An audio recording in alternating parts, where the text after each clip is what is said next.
Eu pedido veio do brabo. Eu pedido veio do brabo.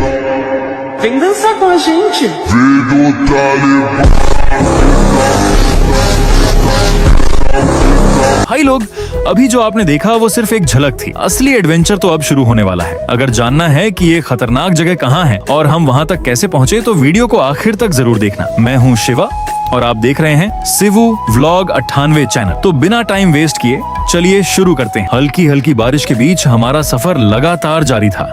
रास्ते में हम रुकते हैं एक पेट्रोल पंप पर, बाइक में पेट्रोल भरवाते हैं और फिर एक नए जोश के साथ अपनी मंजिल की तरफ आगे बढ़ जाते हैं। इसी बीच सफर करते करते हम पहुंच जाते हैं अपने शहर मनपुर में। यहाँ से हमारा सफर और भी खास होने वाला है, तो चलिए आगे बढ़ते हैं। और आगे बढ़ते हुए हम पहुंच जाते हैं भैरव घाट में। दोस्तों, यहाँ का सफर अपने आप में एक अलग ही अनुभव देता है। दोनों तरफ पहाड़ों के बीच से निकलता हुआ ये हाईवे, ऊपर नीचे घूमते हुए घाट के मोड़ और सामने से आती जाती गाड़ियां सफर को और भी रोमांचक बना देती हैं। पहाड़ों पर थोड़ी थोड़ी हरियाली देखने को मिलती है जो इस पूरे नजारे को खूबसूरत बना देती है। इसी बीच हम हाईवे से उतरकर आ जाते हैं गांव वाले रास्ते पर। अब आगे का सफर गांव के बीच से होकर गुजरने वाला है। जैसे जैसे हम आगे बढ़ रहे हैं, आसपास का माहौल भी बदलता जा रहा है और गांव की झलक देखने को मिलने लगी है। गांव में आगे बढ़ते हुए मिट्टी के कच्चे मकान और ऊपर लगे कवलू दिखाई देते हैं। आसपास खेतों की फसल और हल्की सी हरियाली गांव की खूबसूरती बढ़ा रही। नदी का बहता हुआ पानी और शांत माहौल सफर की थकान दूर कर देता है। फिर हम सभी दोस्तों ने मिलकर बैठकर रोटी खाई। इसी बीच हम नदी के पास रुक जाते हैं और यहाँ का खूबसूरत नजारा देखकर कुछ पल बिताते हैं। लेकिन हमारे एक दोस्त का तो अलग ही अंदाज है। इसे जहाँ पानी पसंद आ जाए वहीं इसकी नहाने की इच्छा जाग जाती है। अपनी ही मस्ती में रहता है और हर जगह को यादगार बना देता है। तो दोस्तों, सफर अभी जारी है। आगे रास्ते में और भी मजेदार चीजें देखने को मिलने वाली हैं। बने रहिए हमारे साथ, आगे की कहानी अभी बाकी है। और दोस्तों, अब हमारी मंजिल की पहली झलक दिखाई देने लगी है। दूर पहाड़ की चोटी पर हमारा मंदिर नजर आ रहा है, जिसे देखकर सफर का उत्साह और भी बढ़ गया है। यहाँ नीचे मंदिर का एक बैनर लगा हुआ है जो हमें हमारी मंजिल की याद दिला रहा है। अब बस आगे बढ़ना है।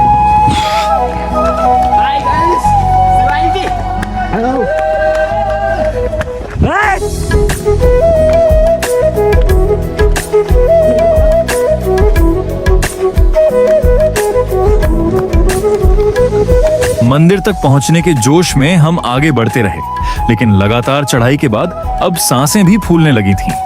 आखिरकार हम आधी पहाड़ी तक पहुंच गए हैं, लेकिन अभी आधा सफर और बाकी है। यहाँ का नजारा देखो दोस्तों, एकदम खड़ी चढ़ाई है। इस जगह तक पहुंचने के लिए पहाड़ों और जंगलों के बीच से होकर ऐसी चढ़ाई चढ़नी पड़ती है जो सफर को और भी रोमांचक बना देती है।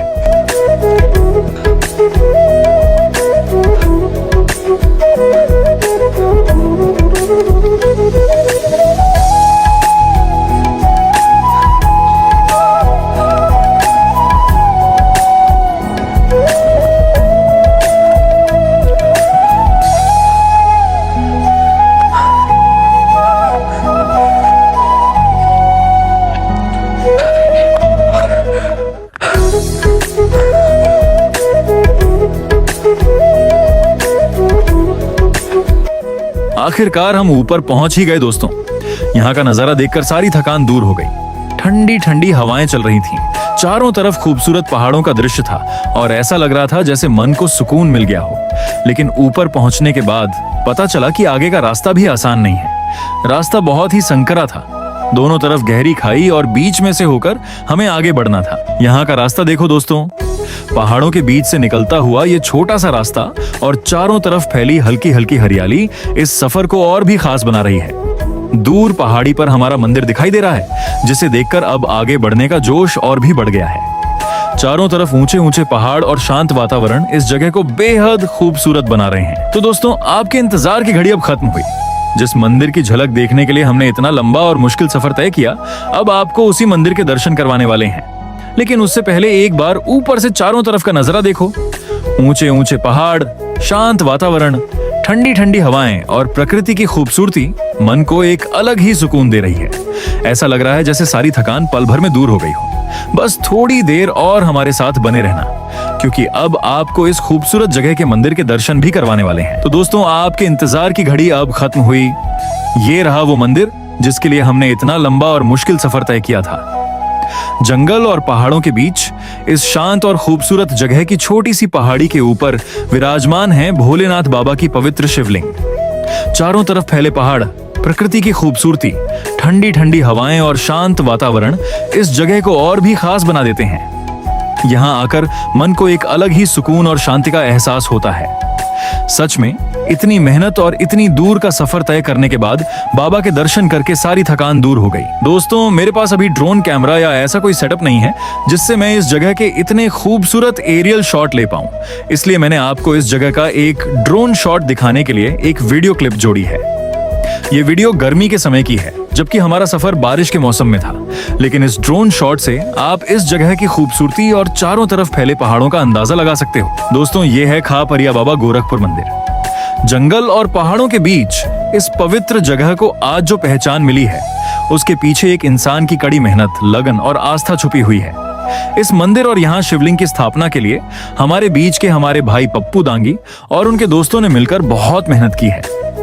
इतनी ऊंचाई पर रेत, सीमेंट और निर्माण का सामान पहुंचाना कोई आसान काम नहीं था, लेकिन अपनी श्रद्धा और मेहनत के दम पर उन्होंने इस जगह को तैयार करवाया। अगर पप्पू दांगी जी ने इस जगह के लिए मेहनत नहीं की होती तो शायद आज इतने लोगों को इस पवित्र स्थान के बारे में पता भी नहीं चलता।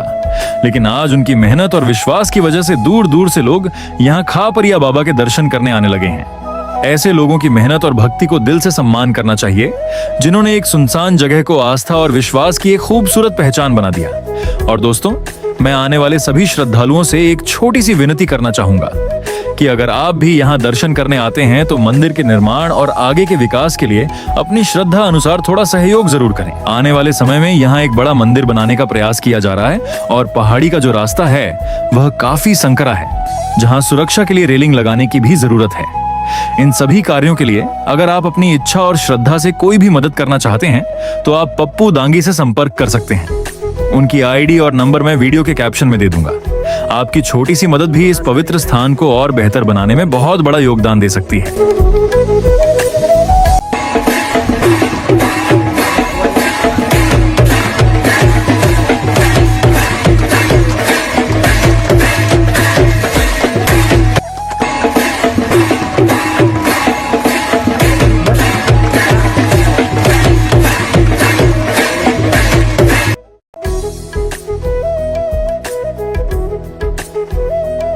आखिरकार भोलेनाथ बाबा के दर्शन करने के बाद हमने पूरे विधि विधान से पूजा अर्चना की, कुछ यादगार तस्वीरें खींची और वीडियो भी बनाए, ताकि इस खूबसूरत सफर की यादें हमेशा हमारे साथ रहें।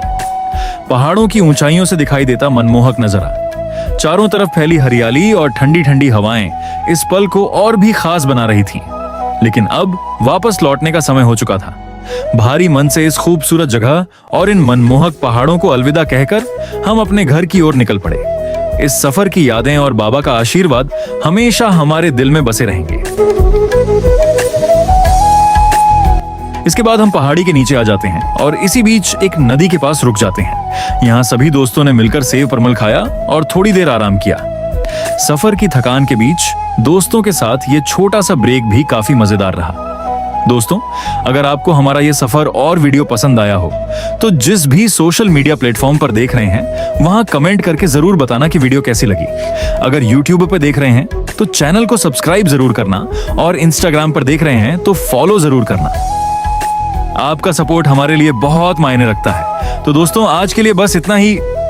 मिलते हैं फिर एक नए व्लॉग और नई कहानी के साथ।